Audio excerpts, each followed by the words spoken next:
एक जंगल में टुनटुन कबूतरी अपने दो बच्चों के साथ रहा करती थी। पहाड़ों के पास होने की वजह से उस जंगल में हर रोज बारिश हुआ करती थी। एक दिन टुनटुन की छोटी बेटी रोती हुई घर आती है। मज़ीद आगे जाने से पहले हमारे चैनल को सब्सक्राइब करें और हमारी वीडियोस को लाइक और शेयर करें। माँ देखो ना, आप ही ने मुझसे पैसे छीन लिए, मेरे पैसे दिला दो। पहले तो ये बता कि तेरे पास पैसे कहाँ से आए। सुबह जब तुम स्कूल जा रही थी मैंने तो तुम्हें कोई पैसे नहीं दिए। मम्मी मैं बताती हूँ, सुबह स्कूल जाते हुए इसे रास्ते से पैसे पड़े मिले। मैंने इसे कहा कि घर जाकर मम्मी को दे दो। इसने मेरी बात नहीं सुनी और जाकर टॉफ़ी खरीदने लगी। तभी मैंने इससे पैसे ले लिए। तुम दोनों बात बात पर झगड़ा करती हो। आइंदा तुम्हें पैसे पड़े हुए मिले तो उसे किसी फकीर को दे देना। ठीक है माँ। चलो अब तुम लड़ाई झगड़ा छोड़ो और चलकर खाना खा लो। टुनटुन अपनी दोनों बेटियों को रोटी और नमक खाने को देती है। मुझे ये रोटी और नमक नहीं खाना, मुझे सब्जी दो। कहाँ से लाऊं सब्जी? मेरे पास सब्जी खरीदने के पैसे नहीं हैं। खाना है तो खाओ, नहीं तो ये भी नहीं मिलेगा। पिंकी बिना खाना खाए ही वहाँ से चली जाती है। रात को जब टूटू घर वापस आता है तो टुनटुन उससे पिंकी की शिकायत करती है। क्या हुआ जी, आज भी आपको कोई काम मिला या नहीं? बच्चे इतने दिनों से रोटी और नमक खा खा कर थक गए हैं। अब तो पिंकी ने भी खाना खाना छोड़ दिया है। मैं अपने बच्चों को 2 वक्त का खाना भी नहीं खिला सकता। मैंने ये कभी नहीं सोचा था कि ये दिन भी देखना पड़ेगा। तभी पिंकी वहाँ आ जाती है। पिंकी बेटा, तुम्हारी माँ बता रही है कि तुमने खाना नहीं खाया। पापा मुझसे रोटी और नमक नहीं खाया जाता, आप मेरे लिए जलेबी लेकर आना, मैं तब खाना खाऊंगी। ठीक है गुड़िया, मैं कल तेरे लिए जलेबी लेकर आऊँगा। ऐसा कब तक चलेगा जी? बच्चों को कब तक तुम झूठा दिलासा देते रहोगे? बस कुछ दिन की बात है, मुझे कोई काम जरूर मिल जाएगा, फिर सब ठीक हो जाएगा। अगले दिन टूटू बंटी कबूतर के पास जाता है। भाई बंटी, अगर तेरे पास मेरे लिए कोई काम है तो बताओ, आजकल मैं बहुत मुसीबत में हूँ। अरे भाई, तूने थोड़ी देर कर दी। मैंने कल ही एक परिंदे को अपने पास काम पर रखा है, पर जैसे ही कोई काम आता है मैं लाजमी तुम्हें बताऊंगा। अभी ये कुछ पैसे रख लो और घर जाकर बच्चों को अच्छा सा खाना खिलाओ। बंटी टूटू को पैसे दे देता है। ऐसे ही कुछ दिन गुजर जाते हैं। टुनटुन की दोस्त बबली कबूतरी उसके घर आती है। क्या बात है टुनटुन, तुमने आजकल मुझसे मिलना जुलना ही छोड़ दिया है। क्या कहूँ बबली बहन, मैं बहुत परेशान हूँ। टूटू को कोई काम नहीं मिल रहा और घर में खाने को कुछ नहीं है और बच्चे भी रोटी और नमक खा खा कर थक गए हैं। बहन, तू इतनी परेशान है, तूने मुझसे बात क्यों नहीं की? तू मुझे अपना नहीं समझती। ऐसी बात नहीं है बबली, तुम्हें पता है ना, यहाँ बिना मौसम बरसात होती रहती है, जिसकी वजह से आना जाना भी मुश्किल है। ये लो जामुन, मैंने जामुन का दरख्त उगाया है। मैंने सोचा तुम्हें भी जामुन दे आऊँ और मिल भी आऊँ। मेरी मानो तो तुम भी जामुन के दरख्त लगा लो, बहुत प्रॉफिट है इसमें। इसके लिए खेत की भी ज़रूरत नहीं, तुम अपने दरख्त के नीचे की ज़मीन पर इसके बीज बो देना और जल्द ही जामुन का दरख्त निकल आएगा। बाजार में इसकी बहुत डिमांड है। टुनटुन अपनी दोस्त की बात मानकर जामुन के बीज ज़मीन में दबा देती है। जल्द ही उसके जामुन तैयार हो जाते हैं। टुनटुन और टूटू अपने पहले जामुन तोड़कर उन्हें बाजार में बेच आते हैं। अपनी पहली कमाई देखकर टुनटुन की आंखों में आंसू आ जाते हैं। देख रहे हो जी, हमारी जामुन की पहली कमाई, अब हमारे बच्चों को रोटी और नमक खाना नहीं पड़ेगा। इस तरह टुनटुन रोज जामुन तोड़कर बाजार में बेचने जाती और टूटू अपने जामुन के दरख्तों की रखवाली करता। इस तरह टुनटुन जामुन की वजह से अपने खानदान के साथ खुशी खुशी रहने लगी। एक छोटे से कस्बे में मोमी अपनी बेटी पिंकी के साथ रहती थी। मोमी के शौहर मीरू ने बहुत प्यार से यह घर बनाया था। इसका ख्वाब था कि वो अपनी बेटी और बीवी के साथ इस घर में रहे, लेकिन किस्मत को कुछ और ही मंजूर। उनका घर जब तक बनकर तैयार हुआ, मीरू की एक ट्रैफिक हादसे में जान चली गई। अब मोमी के ऊपर पिंकी की जिम्मेदारी थी। मोमी ज़्यादा पढ़ी लिखी नहीं थी, इसलिए उसने मजदूरी करना शुरू कर दी। मोमी सुबह जल्दी उठती, खुद तैयार होती और पिंकी को तैयार करती। पिंकी को स्कूल छोड़ने के बाद वो काम पर चली जाती। मोमी की ज़िंदगी ऐसे ही गुजर रही थी। पिंकी तैयार हो गई क्या? हाँ माँ, पूरी तरह तैयार हूँ। माँ, आप दाल चावल कब बनाओगी? मैं कल काम पर नहीं जाऊंगी। काम से आते हुए दाल और चावल लेती आऊंगी। कल ही बना दूंगी। अरे वाह, फिर मैं आज रात को खाना नहीं खाऊंगी। पर वो क्यों? आज नहीं खाऊंगी तो कल मुझे अच्छे से दाल चावल खा सकूंगी। हा तो पूरी पागल है।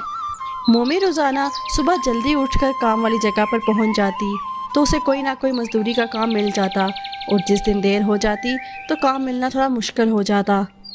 उस दिन भी वो खाली पेट जल्दी जल्दी काम वाली जगह पर पहुंच गई और देर तक इंतज़ार करती रही कि शायद कोई ठेकेदार आ जाए और उसे काम मिल जाए, लेकिन उसे उस दिन कोई मजदूरी ना मिली। मोमी, लगता है आज किस्मत में काम नहीं है। जिस दिन काम मिल जाता है तो घर जाते हुए इतनी थकन नहीं होती, क्योंकि हाथ में पैसे होते हैं, और जिस दिन मजदूरी ना मिले तो उस दिन कुछ ना करके भी बहुत थकन होती है। हाँ, ये बात तो तुमने ठीक कही सोनी। मुझे पता है आज तुमने कुछ नहीं खाया, मुझे भी भूख लगी है। वो सामने ठेले के दाल चावल चेक करें। नहीं सोनी, कमाई कुछ नहीं हुई है और ऊपर से वो न जाने कितने में दाल चावल देगा। चल ना, मुझे पता है तू आज भी खाली डब्बा लेकर आई है। अच्छा चल, एक प्लेट में से दोनों आधा आधा खा लेंगे, ठीक है? चल ठीक है। सोनी मोमी की बहुत अच्छी दोस्त थी। उसकी हालत भी मोमी जैसी ही थी। दोनों ज़्यादातर साथ में ही मजदूरी करने जाती थीं। सोनी बहुत बातूनी थी और मोमी बहुत चुपचाप रहने वाली। वो उस ठेले पर पहुंची तो सोनी ने वहाँ काम करने वाले से पूछा, भाई साहब, दाल चावल हैं क्या? हाँ हैं। कितने के दिए? 100 रुपये की। 100 रुपये की 2 प्लेट? ये कुछ ज़्यादा ही महंगा नहीं है? ऐसा करो, एक ही प्लेट लगा दो। अरे ओ, एक ही प्लेट है 100 रुपये की। हैं? अरे पागल है क्या तू? 100 रुपये की एक प्लेट? दाल में क्या सोना घिस कर डाला है तूने? मेरा टाइम तुम ख़राब मत करो। खाना है तो खाओ, पहले पैसे दो वरना आगे निकलो। चल ना सोनी, मैंने कहा था ना तुझसे यहाँ खाना काफ़ी महंगा मिलेगा। अरे रुक, अब तो बात मेरी इज्जत पर आ गई है। अरे तूने हमें ऐसा समझा है क्या? चल हाफ प्लेट लगा दे हमारे लिए। हाफ प्लेट तुम दोनों खा लोगी? तुझसे मतलब हाफ प्लेट तो 50 की है ना? हाँ, तुम 50 दे देना। वेटर उन दोनों के लिए एक छोटी सी प्लेट में दाल चावल लेकर आता है। सोनी छोटी सी प्लेट को देखकर गुस्से में आ गई। मोमी सोनी का गुस्से वाला चेहरा देखकर हंसने लग गई। सोनी ने जैसे ही दाल चावल का एक नवाला लिया, थू, इसे दाल चावल कहते हैं? ठीक ही तो हैं, अब चुप करके खा लो। इतने बकवास दाल चावल तुम खुद ही खाओ। दाल चावल जितने ही महंगे थे उनका जायका उतना ही ख़राब था। आज के बाद कभी भी इसकी दुकान पर नहीं आऊँगी। मोमी ने तो जैसे तैसे वो दाल चावल खा लिए। सोनी ने तो दोबारा देखे ही नहीं। दरअसल उस ठेले वाले के दाल चावल बहुत बिकते थे, क्योंकि जहाँ उसका ठेला था आसपास और कोई खाने की दुकान नहीं थी, इसलिए वहाँ के मजदूर वहाँ से ही खाना खा लेते थे। अरे कुछ बोलेगी या ऐसे ही मुंह बना के चलती रहेगी? मोमी, ये ले 50 रुपये। ये पैसे तो मुझे क्यों दे रही है? इन पैसों से दाल खरीद लेना और चावल तुम ले लेना, और मुझे अच्छे से दाल चावल बनाकर खिला देना। वो तो मैंने आज वैसे भी बनाने ही थे, पिंकी का भी बहुत दिल था। अगले दिन मोमी ने ज़्यादा सारी दाल बनने के लिए रख दी और खूब मेहनत से अच्छी सी दाल बनाई कि पिंकी और मोमी को पसंद आ जाए। पिंकी ने पहला नवाला लिया तो, वाह माँ, मज़ा आ गया, तुमने बहुत अच्छी दाल बनाई है। आप तो दाल चावल का ठेला लगा लो, बस बहुत मज़े की दाल बनाई है आपने। अगले दिन पिंकी स्कूल भी दाल चावल लेकर गई।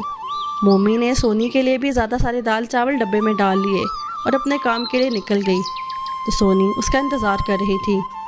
मोमी के हाथ में डब्बा देखकर सोनी बहुत खुश हुई। ले आई? हाँ, अब खा कर बताओ ज़रा कैसे बने हैं। सोनी ने जैसे ही पहला नवाला मुंह में डाला, अरे वाह, क्या दाल चावल बनाए हैं तूने। इस ठेले वाले से तो लाख गुना बेहतर है। क्या वाकई तुझे इतने पसंद आए ये? हाँ, सच में। अगर तुझे मेरी बात पर यकीन नहीं है तो रुक ज़रा। सोनी ने वो खाने का डब्बा दूसरे मजदूरों को भी खाने के लिए दिया। सबने दाल चावल बहुत मज़े लेकर खाए। अब सही से बताओ कि मेरी बहन ने दाल चावल कैसे बनाए हैं? वहाँ मौजूद सब मजदूरों ने दिल खोल कर उसकी तारीफ़ की। अरे मम्मी, तुम यहाँ ही एक डब्बा खोल लो। अरे नहीं माँ जी, अपने लिए ना सही तो हमारे लिए ही खोल ले बेटी। कम से कम हमें भूखे पेट तो मजदूरी नहीं करना पड़ेगी।